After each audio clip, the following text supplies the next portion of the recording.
আসসালামু আলাইকুম ভিউয়ার্স, কেমন আছেন সবাই? আশা করি সবাই ভালো। আলহামদুলিল্লাহ আমিও ভালো। নতুন আরেকটি ভিডিও নিয়ে হাজির হয়ে গেলাম। তো সকালবেলা থেকে ভিডিওটা শুরু করেছি, তাই সবাইকে শুভ সকাল। তো সকালবেলা বারিন্দায় অনেকক্ষণ দাঁড়িয়েছিলাম, সূর্যের দেখা তো মিলল না, কিন্তু প্রায় অনেক 10টার দিকে একটু একটু রোদ উঠেছে। যাই হোক, সকালে এত সকাল ভোরেও তো রোদ পাওয়া যায় না শীতের সময়, আর যেহেতু একটু সূর্যটা একটু দেরি করেই উঠেছিল, আমাদের মানে আমি যেখান থেকে যে বাসায় থাকি সেখান থেকে একটু দেরি করেই দেখা যাচ্ছিল। তারপরে তো সকালবেলা আমি আর মা হাঁটতে হাঁটতে বরাপুর বাসায় যাব, তাই সকালবেলা একটু দরজাটা লক করেই গিয়েছিলাম। সবাই ঘুমাচ্ছে ভিতর থেকে, তাই আমি বাহির থেকে লক করে তারপরে আমি আর মা হাঁটতে হাঁটতে চলে গেলাম বরাপুর বাসায়। যেহেতু আমি আর আম্মা হাঁটতে বের হয়েছিলাম, তো ভাবলাম যে হাঁটতে একটু হেঁটে তারপরে বরাপুর বাসায় যাব। তারপর মা তো এই তো মা সামনে এগিয়ে যাচ্ছে হাঁটতে, আমি বললাম যে তুমি হাঁটো, আমি হ্যাঁ আসতেছি। তারপরে বললাম যে ঠিক আছে, এই তো মা হাঁটতেছে, আমি পেছনে পেছনে হাঁটতেছি।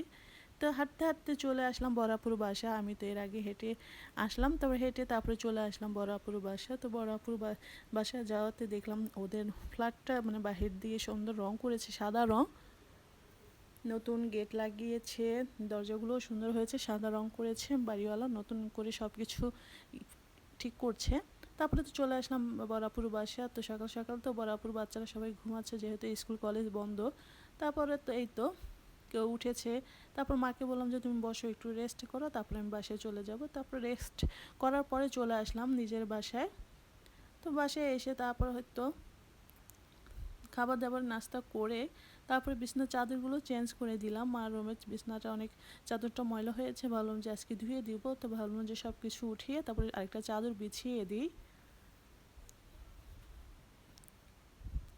তারপর তো চাদর ওঠানো শেষ, তারপর আরেকটা চাদর বিছিয়ে দিলাম, চাদর বিছিয়ে দিয়ে ওইটার চাদরটা ভিজিয়ে দিলাম। তো আস্তে আস্তে করে সব কাজগুলো করে নিব, আর সারাদিন কি করি সেগুলো তো তোমাদের সাথে শেয়ার করব। যদি আমার ভিডিওটি ভালো লাগে অবশ্যই লাইক কমেন্ট শেয়ার করবা, আর প্লিজ সাবস্ক্রাইব করে আমার পাশে থাকবা। তোমরা যদি একটি লাইক দাও তাহলে আমি সামনে আরও এগিয়ে যেতে পারবো, আর আমার ভিডিও করার উৎসাহ আরও বেড়ে যাবে। যদি একটি লাইক না দাও তাহলে কিসের জন্য ভিডিও বানাবো বলো? খুব কষ্ট করে ভিডিওটা তৈরি করি, প্লিজ একটি লাইক করে যাবা। আর আমার ভিডিওটি কেমন লাগে অবশ্যই কমেন্টে জানাবা। তারপরে তো বিছনাগুলো সুন্দর করে গুছিয়ে নিলাম, সুন্দর করে সব কিছু গুছিয়ে চাদরটা নিয়ে ভিজিয়ে দিব। এই তো তারপরে তো বাবা মার বিছনাটা ঝাড়ু দিয়ে চলে আসলাম ভাইয়ের রুমে। ভাই তো সকালবেলা অফিসে চলে গিয়েছে, তো ভাবলাম যে ওর বিছনাটা সুন্দর করে গুছিয়ে নিয়ে একটু ঝাড়ু টাড়ু দিয়ে তারপর পরিষ্কার করে রাখি। তারপরে তো রান্না কি করব সেগুলো তোমাদের সাথে শেয়ার করব। বাচ্চারা তো এক রুমে ঘুমাচ্ছে, আর বাকি দুই রুমগুলো আমি গুছিয়ে নিলাম।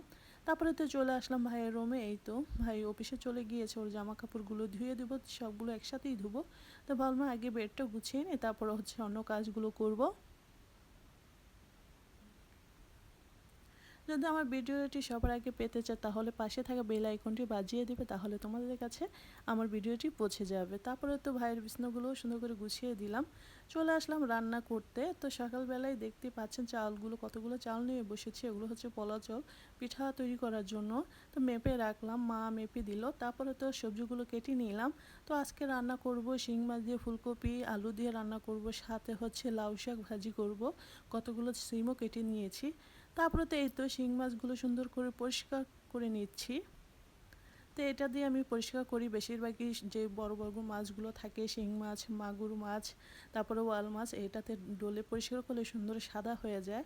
তো এটা দিয়ে আমি বেশিরভাগ মাছগুলো ডলে পরিষ্কার করি।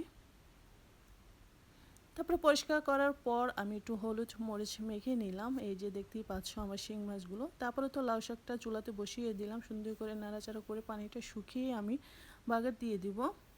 তারপরে তো এই তো আমার লাউ শাকটাও হয়ে গিয়েছে, দেখো কত সুন্দর কালার আসছে। তো অবশ্যই আমার ভিডিও দেখে কমেন্ট করবা যে আমার রান্নাগুলো কেমন হয়। তারপরে তো টেবিলে নিয়ে আসলাম লাউ শাক ভাজিটা, তারপরে হচ্ছে তরকারি বসানোর জন্য আবার চলে আসলাম কিচেন রুমে। তারপরে তো রান্নাটা বসিয়ে দিলাম, এই যে দেখো লাউ শাকটা।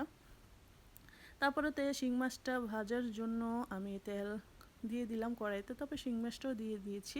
তো আমি একটু ভালো করে ভেজে নেব, শিং মাছটি মচমচো করে ভেজে নেব। তারপরে তো আমি রান্না করব ফুলকপি, সিম, আলু, নতুন আলু দিয়ে রান্না করব। তো শিং মাছ দিয়ে ফুলকপি তরকারি খেতে কার কার ভালো লাগে অবশ্যই কমেন্টে জানাবা। তারপরে তো সব মশলা দিয়ে দিব এক এক করে, একটু পানি দিয়ে দিলাম, পেঁয়াজটা পুড়ে পুড়ে যাচ্ছিলো, তারপরে একটু পানি দিয়ে সব মশলা দিয়ে দিলাম। তারপরে প্রথমে একটু আলুগুলো দিয়ে দিলাম, কারণ নতুন আলু একটু সিদ্ধ হতে সময় লাগে আর ঠান্ডা হলে শক্ত হয়ে যায়। তো ভাবলাম যে আগে আলুটা দিয়ে নিই, তারপরে সব বাকিগুলো সবজিগুলো দিয়ে দিব। এই তো আমার সবজিটাও হয়ে গিয়েছে, সবজিটাও দিয়ে দিলাম। ধুয়ে আগেই সব কিছু কেটে রেখেছি।